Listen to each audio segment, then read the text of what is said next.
Here we've got, this didn't charge, one of the big ones in this set, which is Marston Moor. It looks ugly because there's what looks like a lot of terrain here, right? A hedgerow here, and that's what it ends up being, and a hill here, but we'll see because the hill doesn't really count. Again, 3 wings on each side. There are some reinforcements coming in. Let's talk about, because this one's actually configurable in a number of ways. There's a number of errata in here. But one of the configurations is how long the game's going to be. You could start it at an earlier point. If you started at an earlier point, you probably should change when the Royalists arrive. They're not linked, but they should be. And we have a few special rules here. Let's find those Royalists. They should be in the center wing? No. Okay. I'm not finding what I expected. Oh, here we go, the York contingent. Let's see if there's anything else here. I don't see it. Okay. This is there are some of this that are embedded in the center core. I'm using option 2, some arrive. I feel like this is, oh, they say the late arrival is the most likely historical. Maybe I'll pull those out.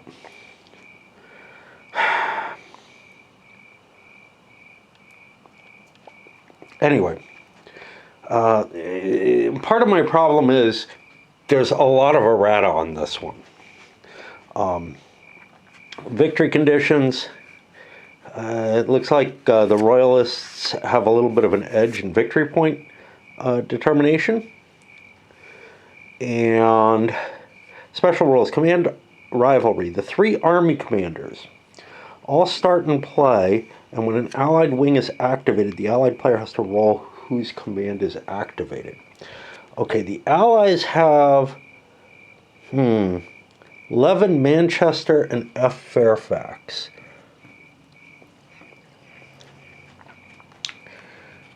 I put Leven in the center. There's some Manchester troops over here.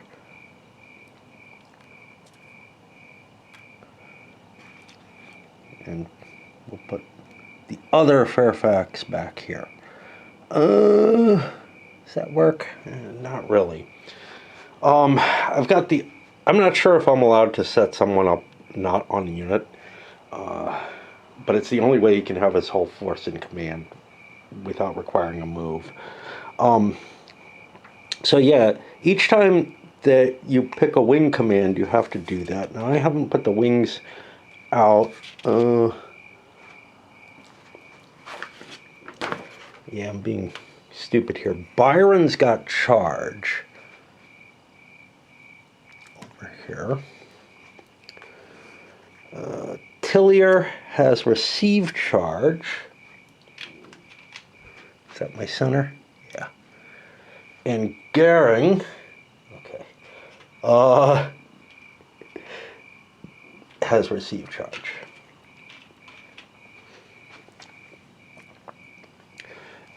And historically, this was kind of a problem. The fact that the Royalists charged kind of prematurely. All the allies are in charge.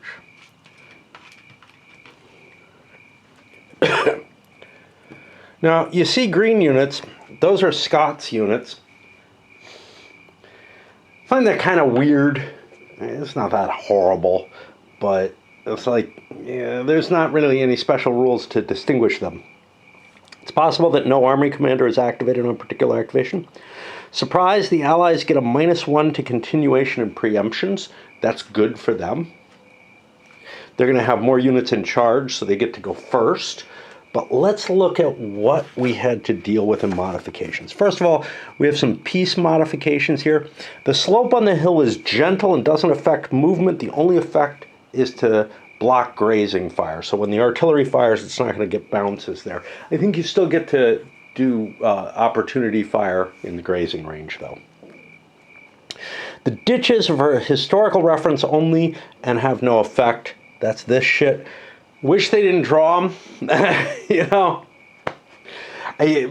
honestly, this is a matter of they were put in here, and then, you know, probably some historical argument came out later, and it was decided to withdraw them. So they're not really there for historical reference. They were put in there originally with intention. But again, you get rid of the ditches, you get rid of the hill, and now you have a much, much better battlefield with just this, which is also dealt with. The Allied center replacement leader Hamilton was left out of the countermix. Yeah, great. If you start the game before 7, still end the game at its normal point. The York contingent has 4 options. This is different from what I had.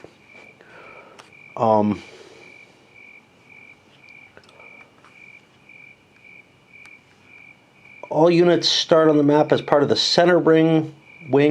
They all arrive. The Whitecoats start on the map as part of center with Tillier as their wing commander. He's the normal wing commander for the center. The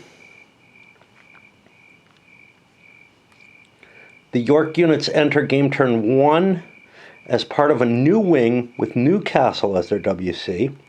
All the units arrive on the turns listed. What turns listed? That's not here.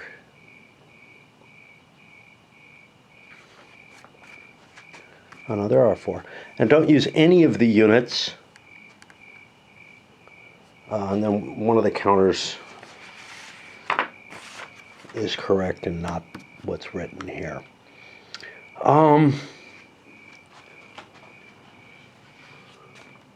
We don't have anything here. I don't know what they mean by the turns listed. It's not in the rules and it's not there, so this is kind of fucked up. But the Whitecoats start on the map as part of center. Yeah, I think we're gonna pull the White Castles out and create another wing, a 4th wing there, which probably is going to enter in column. You're allowed to start in column, and since it doesn't specify anything, we'll give it a make ready, which will be its easiest to deal with. So I'll be pulling some units out of there. My battery is dying because it wasn't charged fully. First of all, Whitecoats, not White Castle. Burgers. I actually chose not to put them in column up here. I'm putting them in open order. I forgot to grab their leadership. Newcastle is the wing leader and Eflin is their replacement. There we go. These are the only replacements leaders in the game, actually, for the Royalists. Which kind of means, other than that,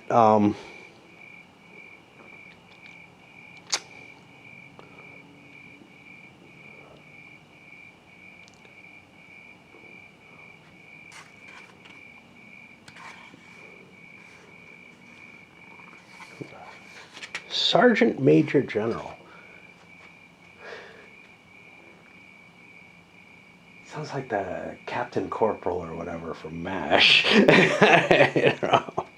Anyway, the rules for column are such a pain to get out of that there's not enough distance to make it worthwhile. Basically, when you come out of column, you end up in formation broken. You get a couple extra movement points, but otherwise it's pretty much the same as open order, so fuck it. I actually don't even know if I care about open order because that doesn't actually even help me. So yeah, we'll just come in as we are in formation for the battle. The battlefields in this series tend to be too clustered for column to ever make sense. But I guess if I did some kind of huge counter march or something, it would be worthwhile. So we actually have four wings instead of three on the Royalist side. I don't feel like starting now. I was all gung-ho and everything, but now after going through a couple of moments of this, I'm just like, I don't know. I'm playing this because I gave up Nations in Arms, and the weather's real hot. So since I have this set up down here anyway, I'm like, yeah, it's not real hot right now, but it's been hitting close to 100 every day for a while, and that's been fucking with my sleep because I just don't want to be awake during that heat, but I don't want to be awake during daylight anyway, so the hell with it. A couple of weird things about the setup of this week. One of which is it's the standard left and right wings are cav wings, but the right wing of the Royalists includes a big infantry unit. That's very odd. It counts as a cav wing. It doesn't really make much difference, but these kind of non-homogeneous wings tend to have problems. But in terms of decision, by the way, it's like Tuesday, 3 a.m., whatever, finally come back down a few hours later, whatever. Getting away from my story game. The Parliamentarians go first. They have three charge wings. The big question is, do I want to launch Cromwell's cav and take countercharges, or would I rather be receiving and do the countercharges myself? Now, the interception is better than 50-50, and let's move Cromwell over here. And let's move Manchester here, I guess. And a couple of these have really good advantages. So I think what I want to do is I want to fire off one of these wings so that I receive the charge first. Because he doesn't have a very powerful front line of cav here. He's got stuff stranded in the back and everything. So he's going to come in kind of piecemeal. So that seems wise to me. So I'll start all the way on the right, I guess. Doesn't matter. These guys are going to go after everything. Myself into a make ready out of charge. Ooh, these guys have to move too.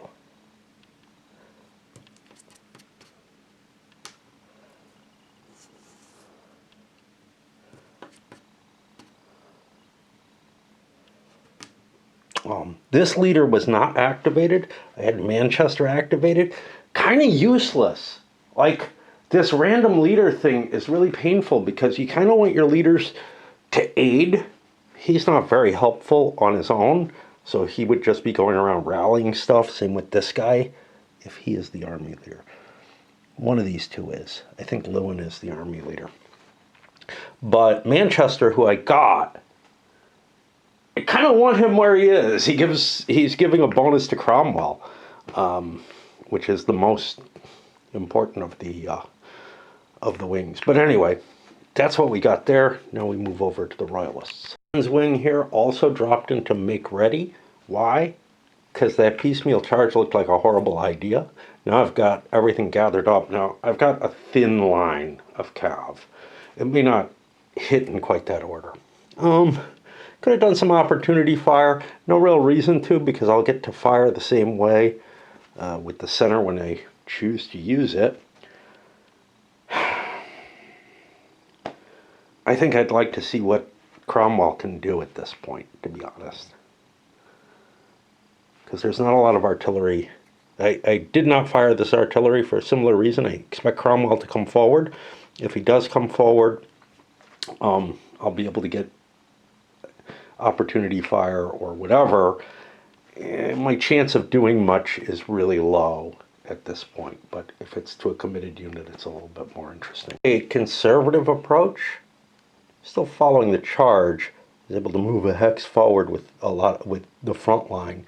These other guys, though, picked up their the dragoons so that they can take them with them as stacked light infantry.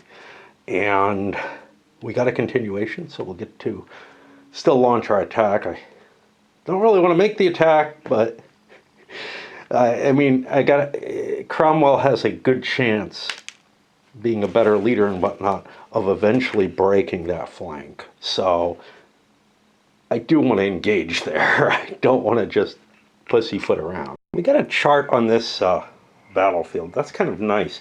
This is a chart that I wish was in the player aid card. It's the movement allowances for all units. I find it particularly annoying. The units don't have a movement allowance on them. Yeah, you get used to them pretty quickly, but it would be helpful. I had to look up in the rules to make sure, you know, of what the allowances were. They were what I thought. We're also seeing here some interceptionist attempts, etc. The counter mix is just not sufficient for that, which is definitely a problem. I think I'm going to use this one instead. Game comes with 2 turn markers for some reason. I also just don't know what some of these counters are. Some of them may not be for this game. In fact, I'm pretty sure they're not. I mentioned this before. I've got like I've got a Germanic unit in here or something. I don't know. Again, I bought this one used, so I may have gotten excess counters from other games as well as the replacement counters, because the way this series delivered replacement counters was buy another, you buy another game in the series and you got like a few replacement fixes and stuff. So sometimes there's going to be duplicate counters and stuff. But if I've got them from multiple games, it's really problematic. But the really weird thing is, I think what perhaps may have happened is somebody who only had this one got replacement counters off of someone else who didn't need them or something. A lot of times people offer up, hey, I'll send you some counters, whatever.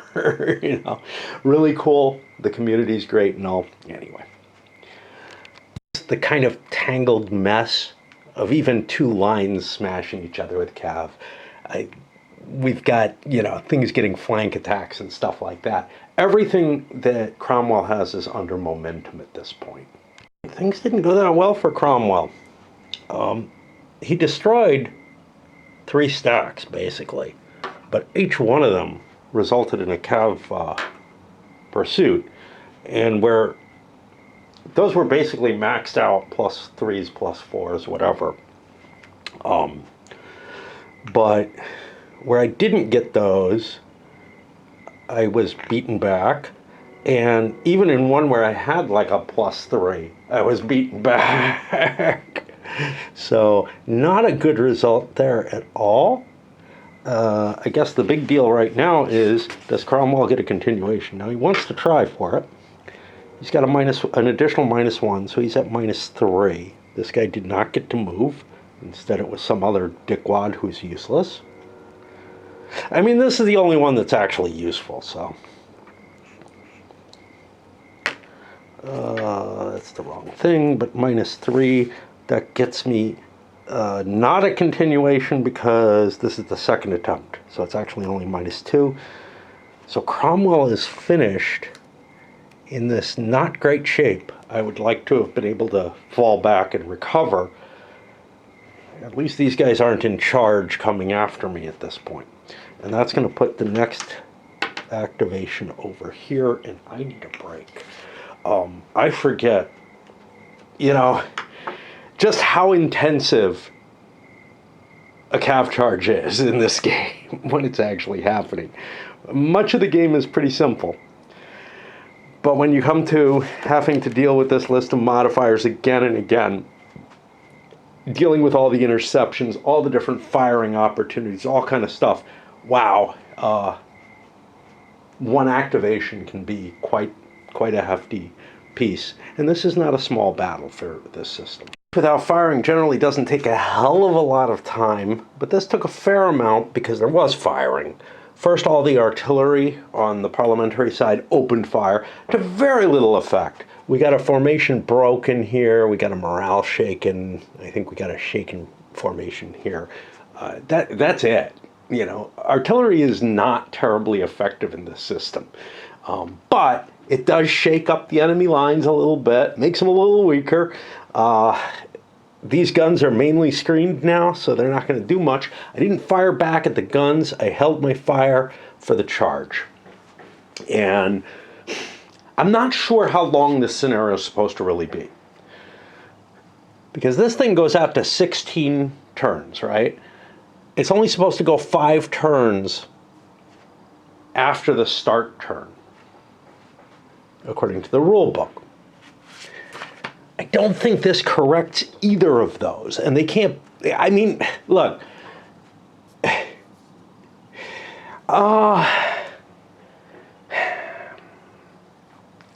mean, we're talking about close to the longest day of the year.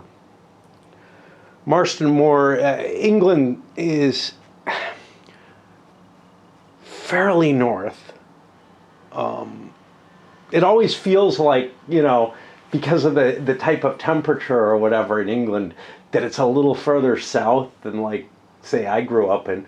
But I think like Rome is at the level of New York City, which means the daylight lasts a little longer than I'm used to, being basically a New York City type of person. But I'm up in Oregon now, and I figure it's probably pretty close to that, maybe a little bit longer. And honestly, 10 p.m., there's not a lot of light at that point. So I'm thinking the 5 turn, but the 5 turns feels short. 1, 2, 3, 4, 5, that gets me to 8:15. That definitely feels like too little a time of daylight. Like there would be more time for the battle to play out. So I don't know how long it should really be, you know? It feels like it should at least go until 9. It's probably still light enough to fight at 9, but I feel like 10 is too late. And that, you know, impending dusk, there aren't usually battles that go beyond that, but if things are closely engaged, they would still fight on. So there really should be a night rule over there for that. That brings us to the next command, which is this one, actually.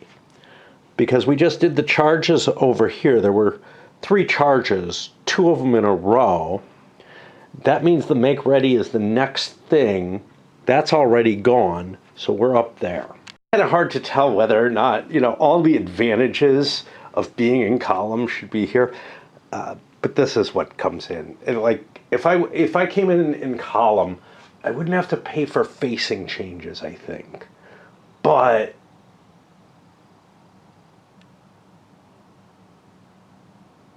I think that's the case. I'm not positive about that. I get 2 extra movement points. There aren't a lot of facing changes I'm going to have to make. 1, really. So that's not a big deal. I get 2 extra movement points per turn, per active phase. These guys aren't very fast, which means taking a couple of actions, they might be worth bringing in column. To pay facing changes. Moreover, you're not allowed to bring things into column unless they're specified in the scenario as being able to be brought in column. So, yeah, I guess not. Hard call in this game to stand a defensive position. This kind of gives me some advantages. I'm going to let, if they want to approach to within 1 hex, then maybe I come across, at least over here. But at this point I didn't. I'm staying in receive charge so that I could rally, and we recovered both morale and formation hits that we had taken. So the center wing is good now. Oh, that final cav wing, and this is a tricky thing, because, again, I don't want to get across the hedgerow necessarily, but maybe I do, because there's, again, an advantage with both cav and infantry, I feel, with being on the offensive. And it's really tough when you're in a defensive position to just stay there. I kind of want to stay exactly where I am if he's going to have to cross the hedgerow. So I think that's probably my best move. Probably. Is just say, fuck it, I'm not going to do a damn thing. So that actually will end. Yeah. And the best leader is in the best terrain, right? That'll end the turn. And I don't know. There's not really much that gets recovered here. Just the fired markers and the completions. I fucked up. Oh no, these guys switched from charge to make ready. Okay, fair enough. They wanted to receive, they didn't want to hit, and they took that skip. Okay, fair enough. Yeah. So one of the problems here, I'm in this receive charge. That's not the best formation to go into a charge, which is what I want to be in when he crosses, but I don't want to be in it before he crosses. So maybe make ready is a better choice. There's not much advantage to receive charge. Let's see if we can make ready.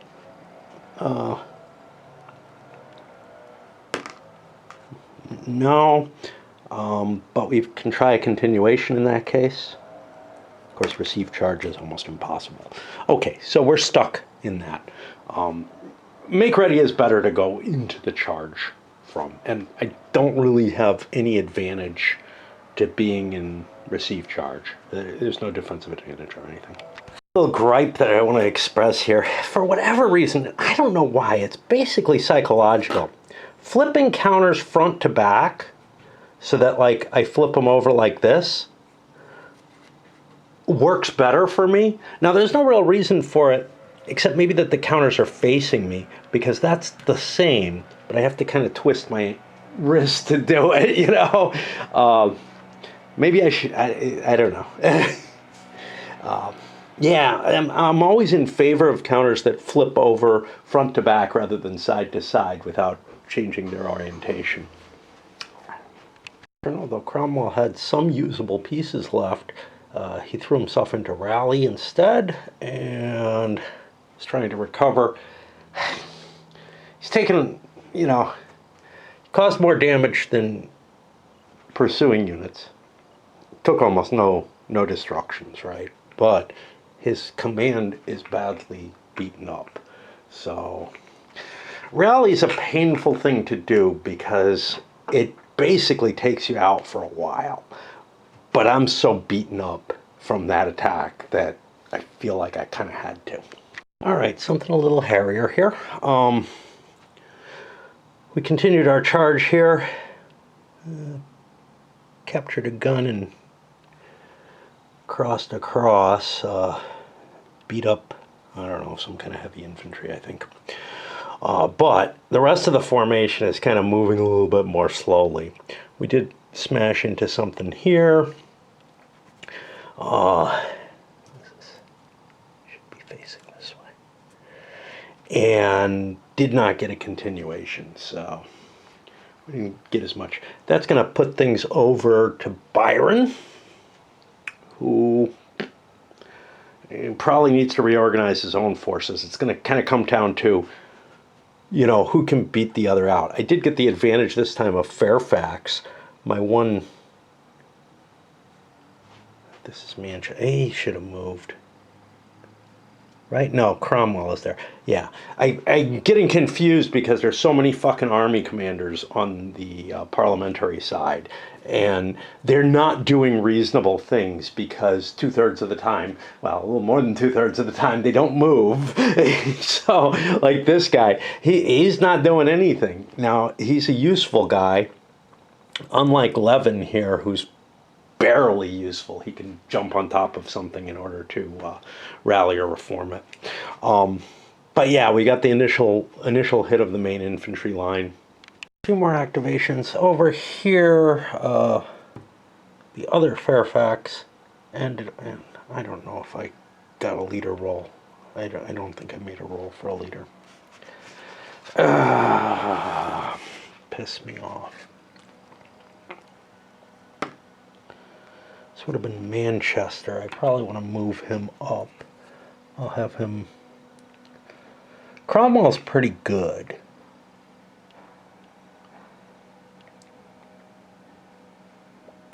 But I got the other Fairfax here. I'm going to move 1, 2, 3, 4, 5, 6, 7, 8 behind the lines there. That'll give me some opportunities if I get either of these. I get a bonus with this.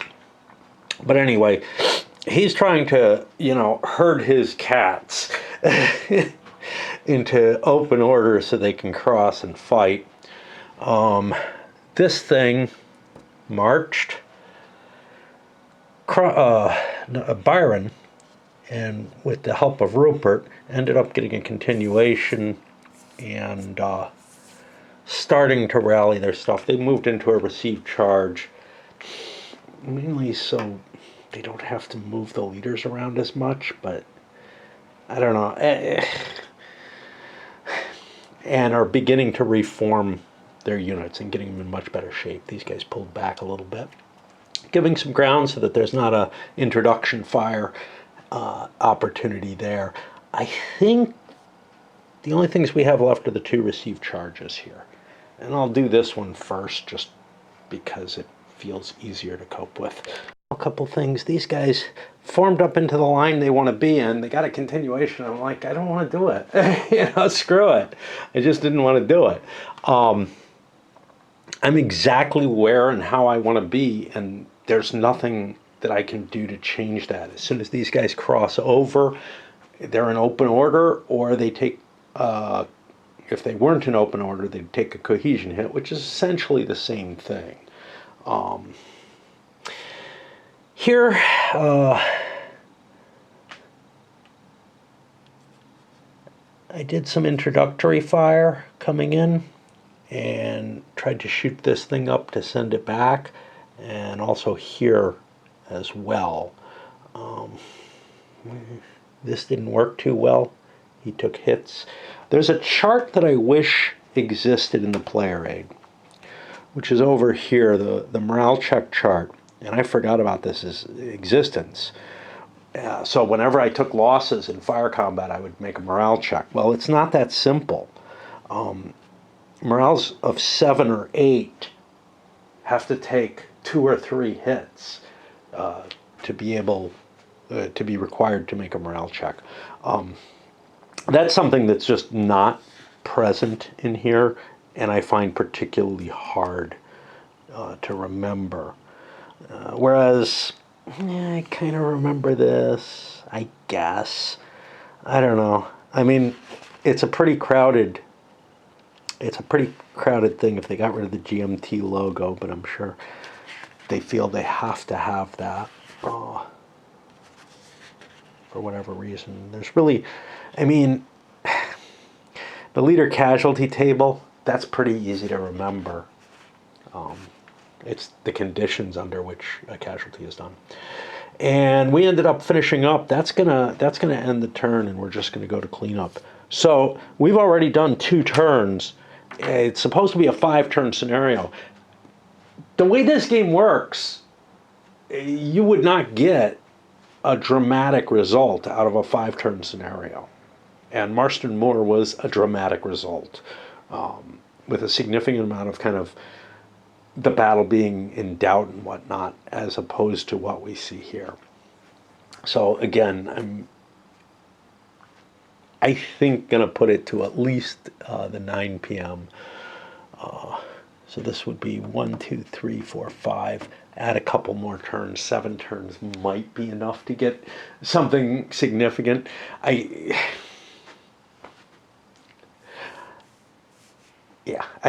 don't know what to say. It was one of the most significant and decisive battles, and one which was in doubt for a significant portion of it. So it's like, yeah, I just don't feel that'll play out if I only give it 5 turns. Okay, and for the first action, we have a big push by the center of the parliamentary forces over here, taking it kind of slow. We did manage, I don't remember where, did manage to get this guy vaporized. I think taking this, some of the collateral fire that we took while advancing in, and you know, trying to punch holes through it. Those big boys, they get a lot of firepower, and when they're able to advance, they can hurt things. So, you know, yeah, this one got hurt after advancing, but we're building up the loss column for the Royalists. Going to take a break, even though there was no continuation. Hey, and we got a leader we could actually use. Manchester was able to come over. The Parliamentarian, you know, didn't get a continuation, but it was still a fairly heavy impulse. The next one's going to go over here to one of the make-readies. Things don't look good for the Royalists. I got to say that much. No advance on this front flank. Over here, Parliamentarians got a lot of victory points already, even though they lost almost as many troops due to the chasing off the board. And then in the center, they're doing a lot of damage. So, unlike the actual battle, this feels, mainly because these guys are diddling around, but this feels, rather than getting butchered as they did historically, but this feels pretty one-sided at this point. Way too much again. I got up yesterday, you know. It's weird because I was up in the morning, did some yard work, playing here as well. Got up again later in sort of like late afternoon, whatever, and had a martini for breakfast. Stayed up for maybe an hour or so, and went back to sleep. Slept for a few hours. Stayed up for an hour. Went back to sleep. Slept for a few hours. The total is adding up to a pretty heavy amount of sleep. I don't know. I think maybe I'm more worried than otherwise, but anyway, shit happens, right? We activated the infantry here, which are coming in to reinforce that main center where needed. This is going to be kind of tricky because it is its own wing. It's not going to just incorporate. Feels like the special rules should allow it to incorporate because they would have at the beginning of the battle, but I understand why they wouldn't. It just makes it hard to figure out who's in command of what, because there's no, you know, some of the Civil War games and stuff have some indication on the American Civil War, have indications on the units that make it easy to figure out when two commands get kind of interspersed. But here, it's by the name of the unit now. I don't know. In part because they're reusing counters in different battles, which I think is a bad choice. And then we had Fairfax here crossing the hedgerow, in some cases doing it not in open order. It really isn't that big a difference, except that in melee, you pay a penalty for being formation shaken. You do not pay a penalty for open order. So it kind of makes sense, but you do want to kind of get out of open order because you're still closer to formation broken, and there are other problems on the fire chart and whatnot. So anyway, we managed only one crossing. There was a little bit of fighting going on, and we can see we lost a cav and its infantry in that. So, you know, so far kind of victorious here. These are these interception markers. using different types of markers for it, because again, the counter mix just isn't that big. And that's going to put us over to this wing, but now I'm kind of exhausted after, you know, doing some fighting and moving a couple of wings. Moving over to Goring's force. He was able to stay in Make Ready and rally this unit because of Rupert. So that seemed like a good idea. I like Make Ready better than Receive Charge if you can get away with it. So a little bit of formation change, or recovery type stuff. But the exciting part was these guys moved up and there were interception attempts on them, which would have gotten a momentum. The parliamentarians got brushed back on one of them and the other one didn't happen. So, but normally you think of the interceptions happening during a charge, but here I was simply repositioning forces and it seemed like a good idea to try for them, even though I was in open order. Now the open order's big problem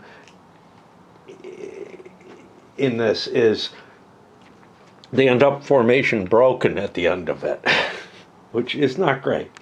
Here we were unable, with Byron, we were unable to get out of Receive Charge, but we were adjacent to a parliamentary unit. I didn't fire at it because he had musketeers with him, which means he would have gotten more firing opportunities, but just charged, well, not charged, but meleeed, and ended up getting the big 9, taking him off the board, but then chasing him as well. So, you know, there's sort of this, yeah, it's working out even. Every time somebody gets chased, every time somebody gets destroyed, there's a pursuit.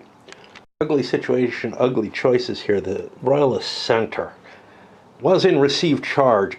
There were a lot of advantages to that, but the problem is, what I really want to do is I want to scare some of this stuff back, and I need to be in charge to do that. And I have like a little cav attachment to this whole fucking thing, which cav is just not, I mean, they can do the interception reactions, whatever, to be able to launch attacks on stuff, and that might be useful. But I'm just deeming that it's more important for me to try to break up the front line. But the problem with that is these guys are going to have to come crossing that hedgerow with introductory fire or whatever. They're going to get themselves in a shit ton of trouble that way. This one doesn't have to. He can just turn. This one can just, you know, fire into that. He's adjacent. But I'm putting myself in some ugly positions. But if I can blunt the attack, I think that goes for the best for me. It's just, you know, I'm in a good defensive position, but I've got this weird hybrid wing and all kind of shit that's just not pleasant. I really don't like the way hybrid wings work. Feel like this cav should have been able to be detached into its own little wing. You know, I don't know. I like in the GBOH stuff. Usually, the Romans have their own exception to this, but usually the formations are, well, first of all, they're not defined, so you can build them kind of ad hoc, which allows you to do cool stuff with a few units or something by committing you know, you don't have commands or you don't have the same kind of order system and whatnot. The order system per wing is kind of problematic when you have these mixed wings. Instead, it would make a lot more sense to me to be able to use my cav as cav should be used and use my infantry as the situation dictates, which might sometimes mean a charge, but other times it doesn't. And it's just one of the areas where I feel this system kind of breaks apart a little bit. It all ends up in a muddled and ugly mess with charges coming against the rear and flanks of some of these big doubles up here, but also attacks all along the line. I moved these musketeers into place so that these guys didn't have to attack front on, but that meant that they had to march forward in a different direction. That's okay. But they should get shot for that, which I didn't do. I'll do that after. I don't expect it to do much. And then we have this heavy, which moved against the cav, and the cav doesn't have a good retreat path, so they're going to stand and take it and hope for the best. It worked out relatively successful. You can see we knocked a couple of units out. We pushed somebody back. We did lose a fight here on the flank. Gave up some of our defensive positioning, but overall I would call it a success. Didn't get a continuation, and we're not quite done. There's a rally here. I'm just looking for commanders, more or less at this point. I think that's all I've got left, though, on the field. So all we got is Cromwell's rally. To resolve that little close combat, it went in favor of the heavy infantry. Didn't destroy it, but drove it back. So this is the situation at the end of the turn, I hope. Sometimes you notice things when you're scanning the whole board and you're like, well, I'm not that far off. There would be only 2 more turns left if I play by the way the scenario is written. I think I'm doing some sort of compromise where I'm going to play until the 13th turn. But anyway, I think the Royalists are doing better than they did historically, at least so far. Cromwell is still a little beaten up, needs to keep recovering. He's got to get out of rally, but he had too many morale-shaken units to do that at this point. This thing could have pulled back. Probably wanted to. Okay. The center, you know, the parliamentarians have such a strong center that the successes that I had don't really tell me that much. Most of the Royalist guns are gone. Of course, the parliamentary ones are mainly screened at this point, but we can get some blink shots as things open up for whatever value the guns have. I mean, they just hit formation. I think again today I'm going to try to get some yard work done. I don't know. Had French toast. Didn't work out quite well. My non-stick pan stuck too much. In humbuggery, my hedge trimmer, a really cool one actually, I damaged. It ran into some metal fencing that I was trying to avoid hitting. Ended up bending the blade on it. Tried fixing it with pliers, couldn't get it to bend into shape, and I watched a video on it, and it's like, apparently this particular one even, it just a pain in the ass. You can't take the blades out easily without disassembling everything, like the whole mechanism in the front, taking the casing apart and everything. Don't know. I don't really have the will to do much about it, but it's going to be a pain in the ass is all. Whether it's not, you can't even just replace the blades easily is, I guess, one of the big problems. But anyway, back to the game.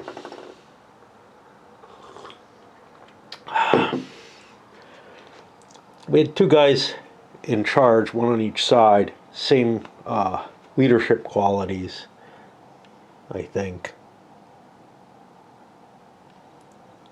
0 to a 0. So I did a dice off, and it's going to be the parliamentarians first. Bit of a command issue, even with all these artillery that I can chain through because of this. This whole section is out of command.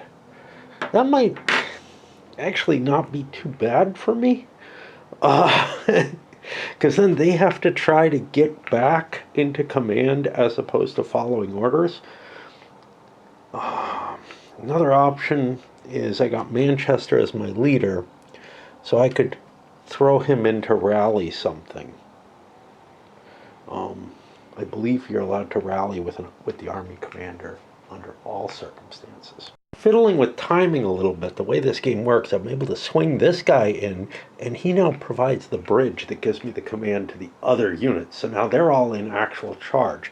I already rallied or reformed this one. You can do some really weird shit in this game. Like, the rules are really manipulable in a way that allows you a lot of freedom, but some of it feels a little wanky, but it's okay. I think it's better that they allow for stuff. After pushing forward, I noticed that I hadn't fired my artillery, so I took the opportunity there. I got a continuation, and things were good, but then I slipped into rally after the continuation because that center, some of it's just too beaten up. I can't really afford it. Did what I could, you know, in terms of recuperating. We got some good effects, but I don't think we killed anything, but we chased a couple off. We may have killed one. I know I hit a routed unit, but I think I just pushed it back. Didn't make a leader loss check if that's the case. Yeah, this guy needs a leader loss check. Okay. But that will put us, that was the charge, that'll put us on the make readies over here. And it was, again, significant enough that I don't want to just go to the next move. After dropping into receive charge so that I could reform my units, got to here and I realized I've been screwing up.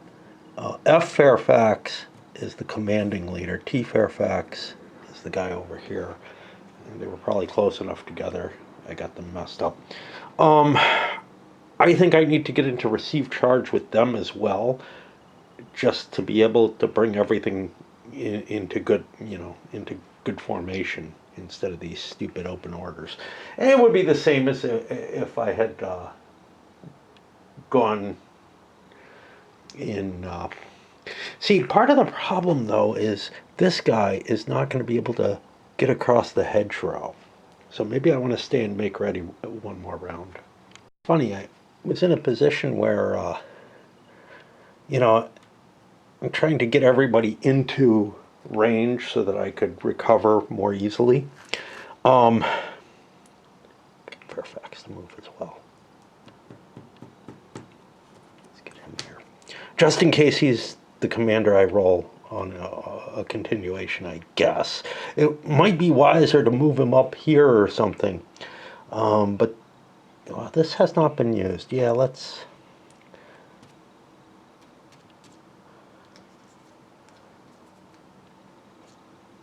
As the army commander, he's actually able to recover these even when they're not the active unit, which is kind of weird. But the thing is, what I put the camera on for, I moved this unit up. It caused a couple. I'm using the no continuations just because I almost never try to preempt or anything like that. I don't know why. It's just not in my nature, I guess, at this point. Not that he could anyway. But this guy has caused a couple of no interceptions, which means now I can do quite a bit more. I guess this could still charge, but it's kind of weak. This guy's facing the wrong way.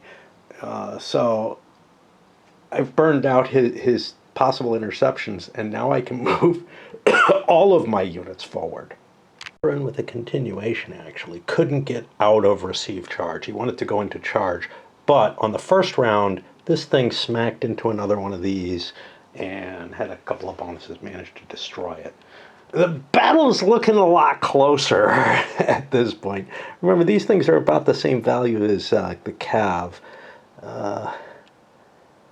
These don't count.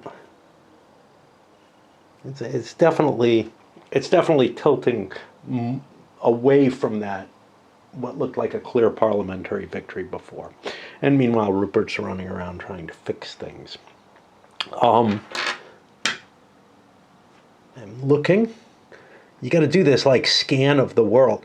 Oh, fuck. I had a charge here that I didn't notice. This guy has not been activated. It probably doesn't mean a whole hell of a lot, but that's the next thing I should have done it already. But this game has a lot of it's mechanically complicated and timing issues and stuff. It's very easy to fuck up in this series. I love the series, but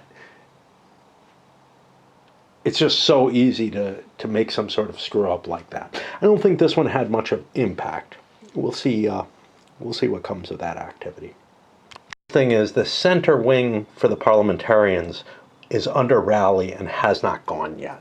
So it didn't like accidentally bypass or something along those lines. I feel like the system has enough abstraction built in, but also enough weirdness built in that mistakes like that, you can kind of just say, yeah, you know, it happens. Because it's not like I don't play through mistakes normally in games, but I'm in a lot of ways less bothered with this one, just because so much weird shit can happen just through random rolls and stuff. That all ended up a little painful. This cav unit, for the most part, I could move one hex without it being problematic or I was broken or whatever, and whatever happens, right? But this cav ended up hitting something from behind and destroying it. However, these attacks here, there was some firepower exchanged. This one in particular, the parliamentarians decided to attack there. They ended up destroying a 1-hex heavy infantry. Couldn't go here, and this guy did not want to attack through the hedge and whatnot. But yeah, didn't go well, didn't get a continuation. And now I've got like a cav unit over here that I got to remember is part of this force and not part of the cav wing that it's actually would be in command of.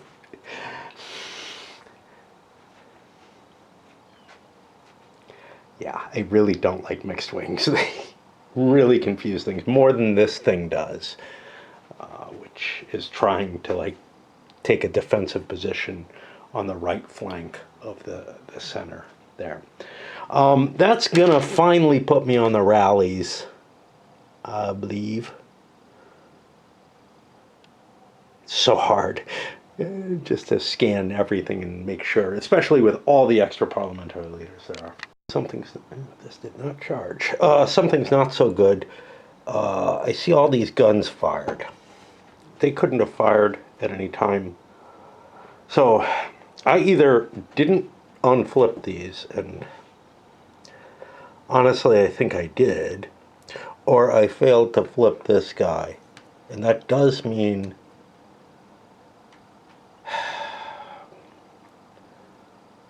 does it mean that this charge, yeah, this charge would have happened second anyway. I remember the beginning of this turn. I saw 2 charges, this guy won. So it actually, it is the situation that I painted before. It didn't matter too much that he went later. Anyway, back to the rallies, and yeah, I got a battery issue now. Happening so far on Cromwell's flank, where he has managed to move from rally to receive charge. He got a continuation and had to stay and receive charge, but now he's managed to throw himself into charge. We're going to see an attack. I got to check my leader. It's Manchester again. He's going to keep moving around and rallying forces. Continues suffering from chasing units off the board. We got rid of that stupid big heavy infantry that was in with this. There's not a lot left of Byron here, and he himself is on the has to be replaced. I think we're at the end of the turn at this point, because this was the other rally unit that I had, and it wasn't effective. So after a quick check, yeah, we're gonna clean things up, and we'll see if Byron gets replaced. Well, if Byron goes away forever. Return back up here.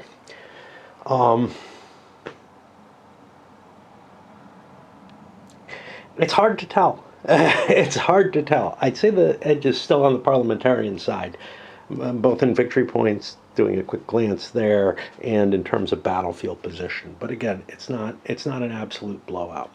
All right, I'm going to plug this thing in and let it rest for a while because I hate having to set the date every time I switch batteries. Fuck, didn't charge again, so I'm going to have to fix things. I switch chargers out. That one doesn't always work well. So anyway, at the new turn, and this would be the last turn of the game normally, Cromwell ends up winning highest of or best leader with a charge on him, where they're tied for total number. I don't know if that's what he wants to do, but anyway. All right, more Cromwell fun. He got a continuation, so 2 charge attacks slamming in here. Knocked Byron off the map again, and destroyed a couple of units, but again, chasing units off the map. I think I was able to survive one attack. I don't remember. Maybe not. I don't know. But, you know, basically that wing on both sides is pretty decimated. Cromwell, there's only 1 cav left here, right? Because this is part of that shit. And Cromwell himself, I think, has a couple cav left under here, like 3 or something, which is enough to cause problems. Of course, this thing can run some interference. But that was big enough that I don't really feel up to doing another charge. Back for another strike over here. Now, he got the full 2 continuations, threw himself into charge. The last 2 were in charge, and kind of did a number on Goring's force there. His own troops are a bit worn at this point. This thing actually provided a lot of threat that I had to kind of work around to prevent myself from having to hit it. Because I really don't want to go charging into infantry. And this is, again, you know, when wings get kind of disassociated or in the wrong place, like this is part of that center infantry wing. It's serving a purpose that, like, in a way, kind of shouldn't be, but yeah. And I don't know, but the numbers are racking up. I'm really tired. Although I got a lot of sleep, this is a time when I've been falling asleep. So I don't know what I'm going to do. But I'm not going to be down here. I don't know if I'm going to sit out and have a beer or just crash out. Let's do a little repositioning with that late wing getting itself some continuations into place. Rupert running around rallying stuff. This over here in receive charge got 1 continuation using Rupert as well. Is working this area up, and I fucked up these guys.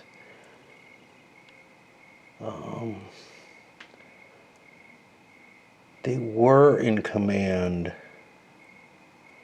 Wait, no, I think they're right. Screw up. Okay.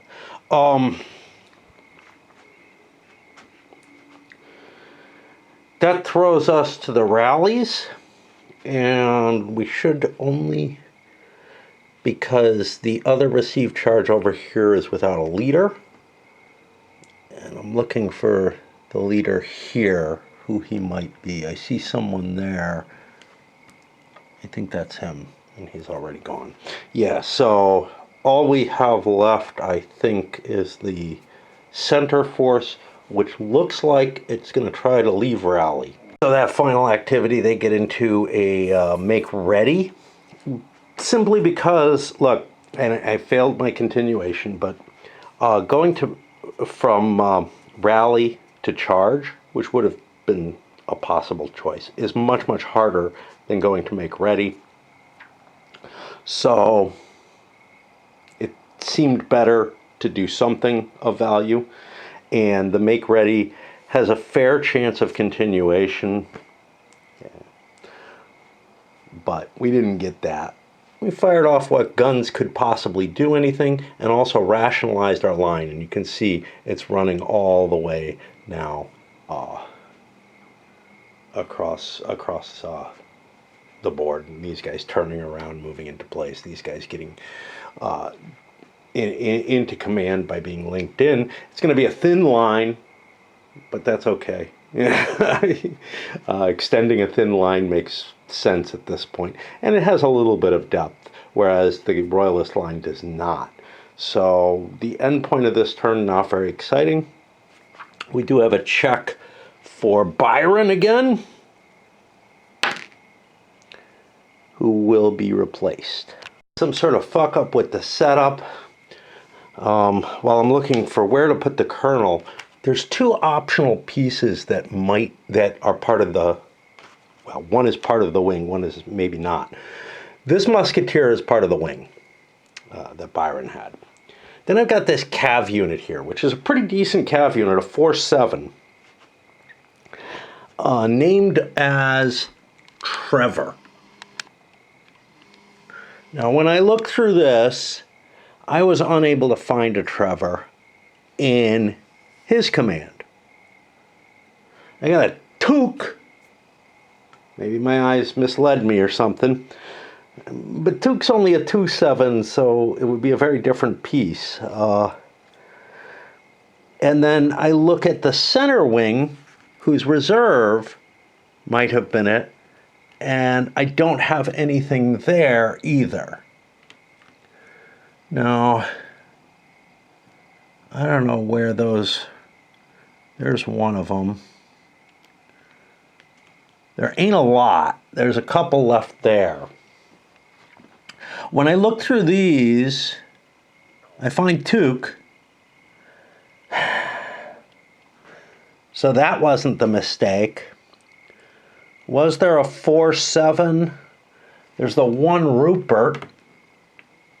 That's a 4-8. That's over here. I just don't know where this Trevor guy came from. And I don't want to just remove him, because I'm sure there was a piece that existed for him. He's also not listed here in the right wing, I think. Not that I'd expect him to be there, but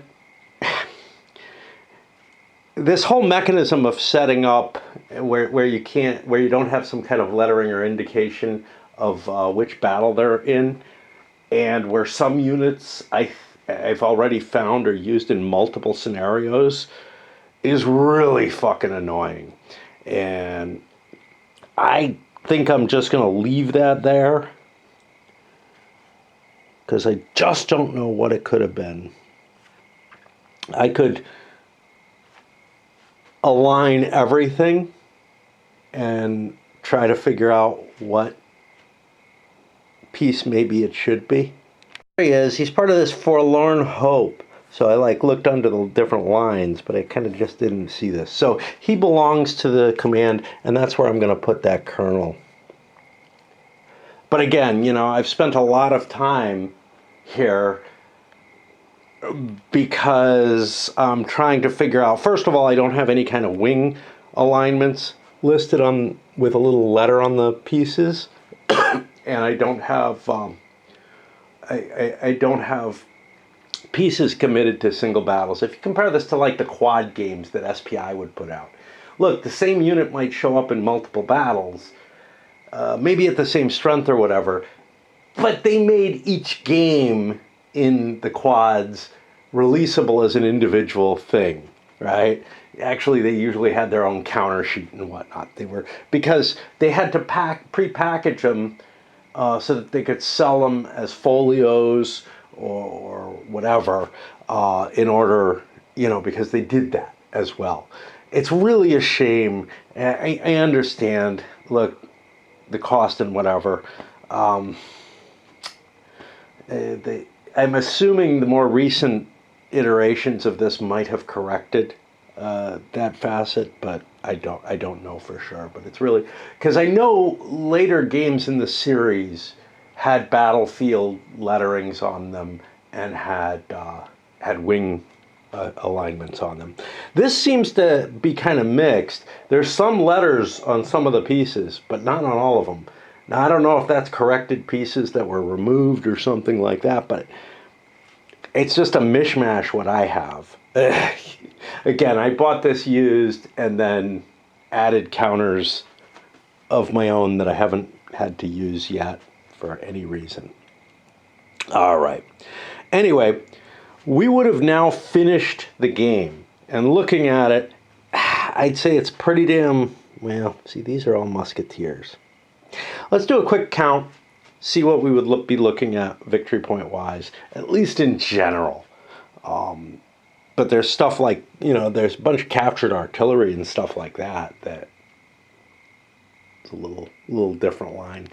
The quickest comparison is just count up the cav and the double and the infantry pieces. I don't think any normal infantry have been lost. Ah, we got some in here. Fuck. Those aren't worth as much. Okay, so I was at 15 to 10, but I think 2 of these go away. So I'm looking at like 13 to 10 with the Royalists in the loss. Now, that would be 130 to 100. And I counted Lord Byron. I think he's a 10-pointer.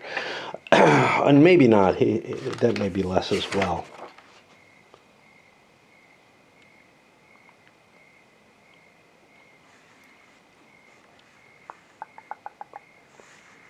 Wing commanders are worth 10, yeah. Okay. In addition to that, these guys don't count as anything. You know, there's like a point here. I'm not worried about the points that are on the board. I'm not going to do that heavy accounting. That's basically if we were at a rounding error type situation. But on top of that, we have 1, 2, 3, 4, 5 guns that are captured. That one would not have been. Although obviously somebody will be dispatched to take it. That's a range, but at the very least it's another 25 points that would have gone in favor of the Parliamentarians. So we're looking at a pretty hefty victory, but not absolutely decisive at this point. But we're going to play out these next 2 turns just because I really don't think dusk would have happened as early as it is aligned here. I don't know.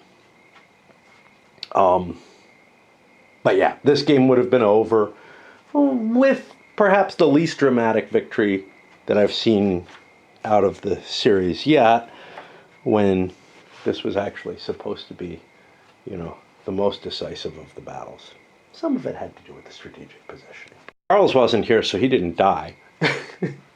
That's a note. Somebody made a mention about, oh, Charles and Rupert dying in the same battle, you know, and it was, I don't know if it was one of the ones that was, if it was a Royalist victory or a Parliamentary victory. But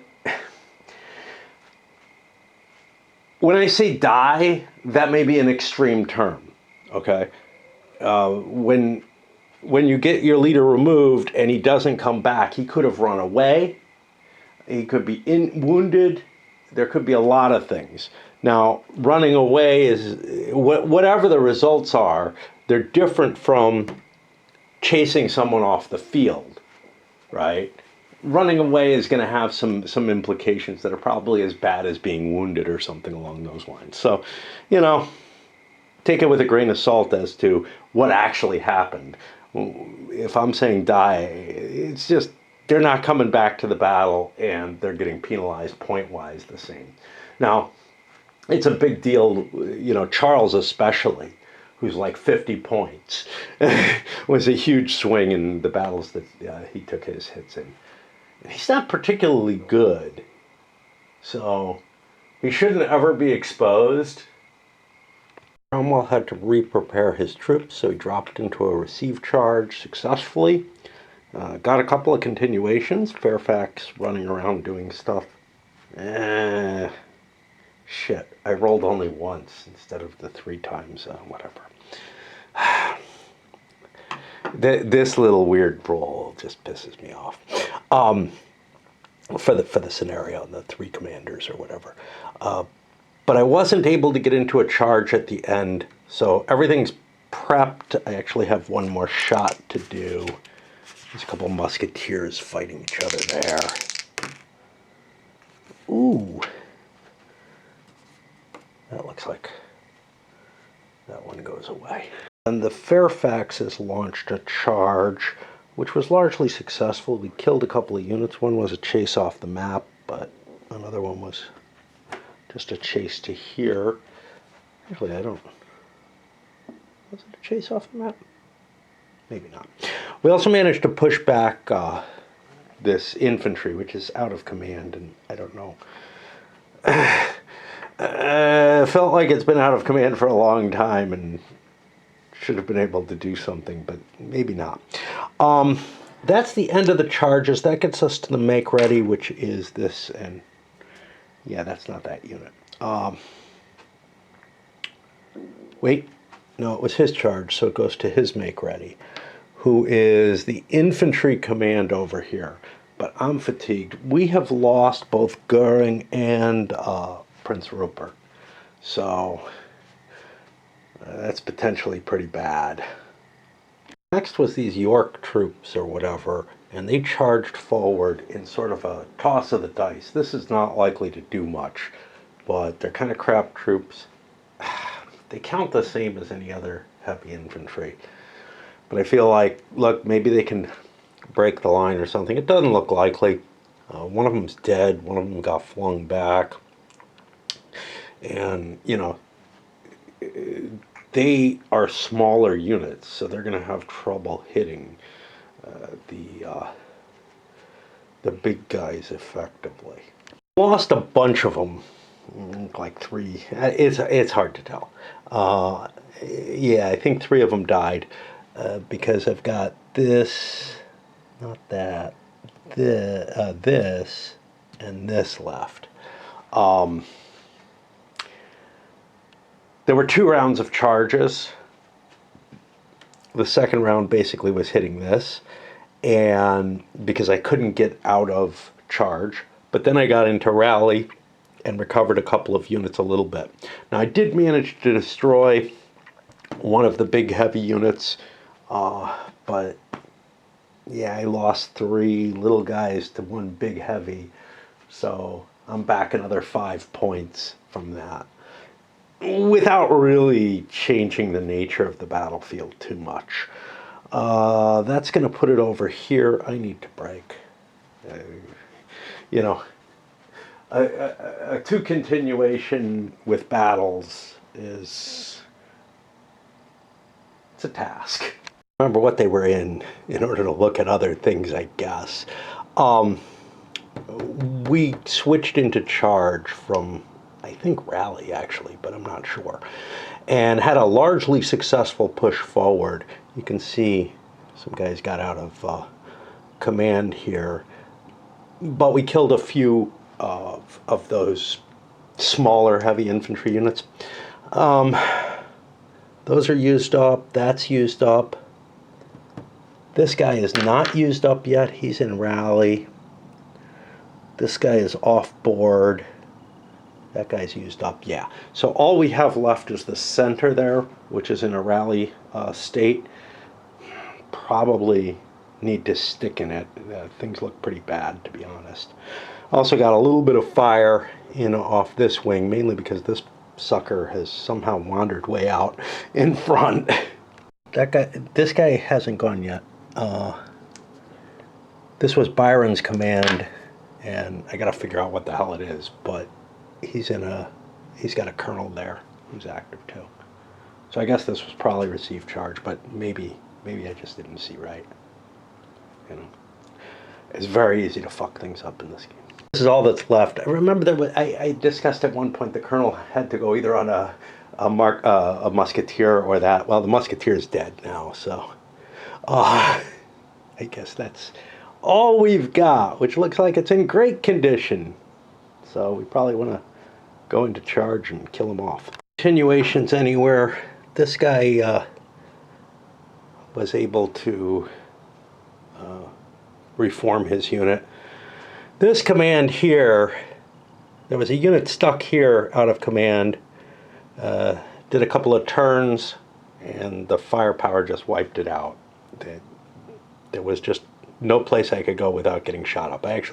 Yeah, because you're not allowed to move adjacent to an enemy unit, so I couldn't move to here. Wasn't able to get out of rally, which I would have liked to. This guy goes there. That should be the end, which means we have a couple of leader replacement checks. Let's do Rupert with the blue die. And they're both gone. I think that means a colonel for this. If Goring were still around, I don't think he is. I think he's the guy who just died here. Oh, yeah. He would take army command, but instead we just don't have an army commander anymore, which is a big problem. Definitely a point, especially since I made the game longer than the rules said, where you would call the game, you know, if you were playing it opposed or whatever. I don't know if there's much value to me playing it out.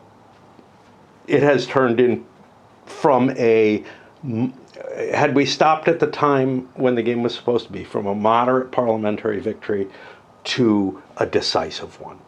And that's one of the things that this game does is it's very hard to roll back the clock on it. Like if you're doing okay and winning across sort of all wings, it's just going to get better for you. You know, once the tide tips in your direction, you'd be fine. I'm kind of debating whether I want to do another turn, given that I extended the game anyway, or not. I just don't see much like the Royalists are going to be doing.